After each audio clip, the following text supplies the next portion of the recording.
Hi, Google Tag Manager fans out there. So, welcome to this introductory lecture about Google Tag Manager, or what we call GTM in the short form. So, in this lecture, we would basically be giving you an introduction about what is Google Tag Manager and why Google Tag Manager is necessary.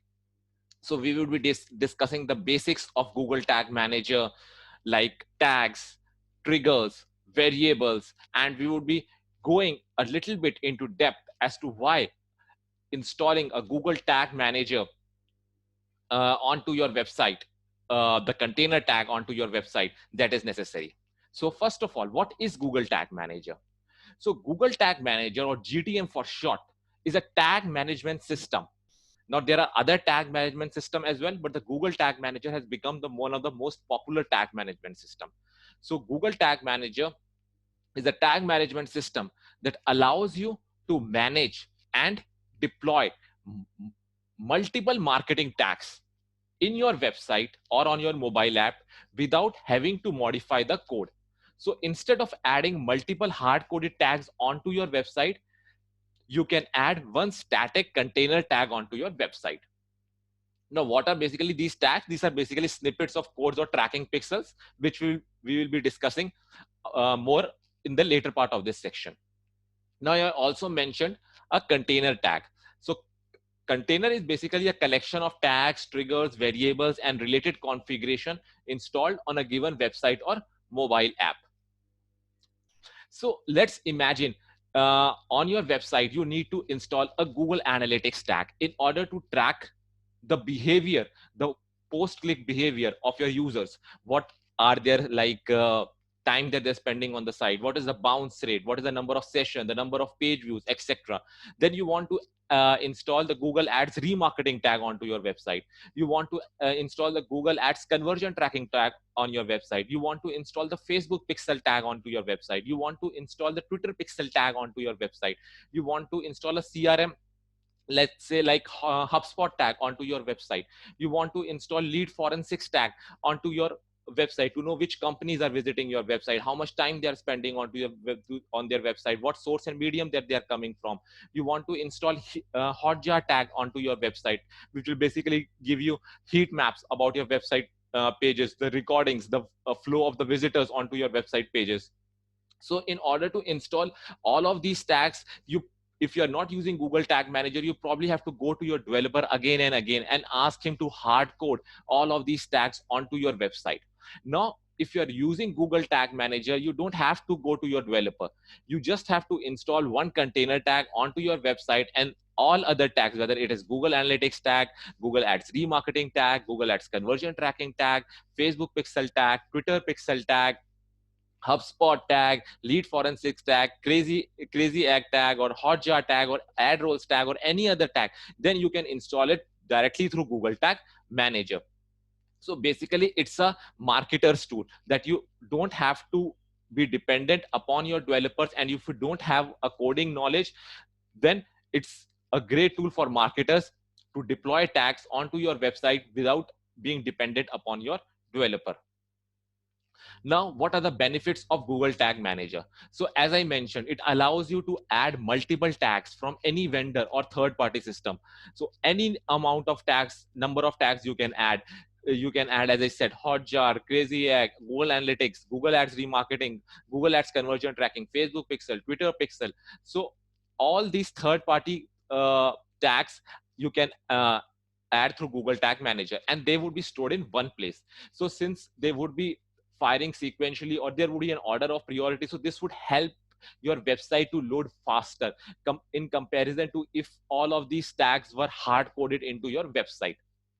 Also, you can easily update those tags, add those tags, remove new tags without ever going into your website code or taking the help of your developer. Also, you have flexibility to play around and test out almost anything you want. It works with non-Google products as well. And the biggest benefit is that Google Tag Manager has a preview and debug mode, so you can see what's working and what's not before you make anything live. It shows you what tags are firing on the page. So if you go into a preview mode into your Google Tag Manager and load your website within the same browser, you would see all those tags that are there on your website. So you would be seeing that Google Analytics tag got fired, the scroll tracking tag got fired, the custom event engagement tag got fired. Then the tags which didn't got fired but which are on this page, like a YouTube tag, the contact us button tag, the element visibility tag, the apply today event tracking tag on the, let's say, on the carriers page. We would be installing all of these tags through Google Tag Manager in the later part of this course. But the biggest benefit that I'm on trying to show you is that you can visualize all your tags in one place. And because of this feature of debug and preview mode, you can see what tag are working on your website and what tags are not working on your website, and you can check those tags before making them live. Now, there are three main parts to Google Tag Manager. The first is the tags, second is the triggers, and third is the variables. So tags are basically the snippets of JavaScript or tracking pixels. Triggers basically tells Google Tag Manager when to fire a tag or how to fire a tag. And variables are additional information Google Tag Manager may need for the tag and trigger to work. Now, what are tags? As I mentioned, tags are snippets of codes or tracking pixels from third-party tools. So these tags tells Google Tag Manager what to do. So within Google Tag Manager, the example of tags could be like Google Analytics Universal Analytics tag, Google Ads Conversion Tracking tag, Google Ads Remarketing tag, Google Optimize tag, Google Hotjar tag. So you can install all of these tags through Google Tag Manager. Now, what are triggers? Triggers are the way to fire the tag that you set up. So they tell Google Tag Manager when to do what you want it to do. So it basically wants that the triggers would basically be telling Google Tag Manager when to fire a particular tag, whether it's on page view or whether it's on a particular link click, or is it custom. So the examples of triggers in Google Tag Manager could be like if somebody has clicked on a particular element or visited a particular page, and then a tag would fire. Then what are variables? So variables are additional information that Google Tag Manager may need for your tag and trigger to work. So some examples of different variables. So these are built-in variables which are already there in Google Tag Manager.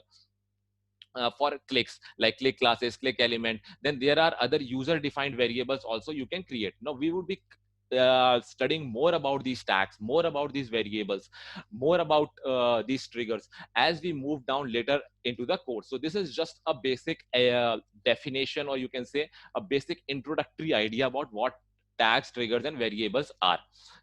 So if in case like you are feeling a little bit anxious, I would say that we would be studying a lot or more about these tag, triggers, and variables later in the course, so that it will become clear to you as you go down in the course.